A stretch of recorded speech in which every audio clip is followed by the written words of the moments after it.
Mwanafunzi ananjaka darasa ya kwanza paka amalize apate kibali. Mkristo ananja darasa ya kwanza ni mafundisho. Tuna anaacha na kuwa na dharau kubwa sana kile napaswa. Somo letu linasema hivi. Mwaminifu wote kabla napasha kuwa na maneno 6 ya kujua. Mwaminifu yote napasha kuwa na maneno 6 ya kujua. Maneno 6, kuna maneno 3 ya Mungu peke yake, maneno 3 ya binafsi. 3 ya Mungu. Ya kwanza peko neno. Ile neno ni ujenzi kwako ambayo itakupatia uzima wa milele. Ya pili peko Roho Mtakatifu. Ile Roho Mtakatifu ni maombi kujasiwa.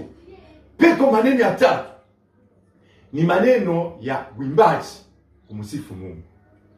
Maneno 3 sasa ya mwaminifu ni ya kwanza ni kutoa. Hatowe sana kwa mtakatifu wasipo shaka.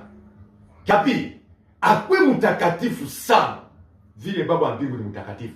Ya tatu, hakwe na imani tele. Yaani Mungu ana maneno 3, sisi maneno 3. Amina.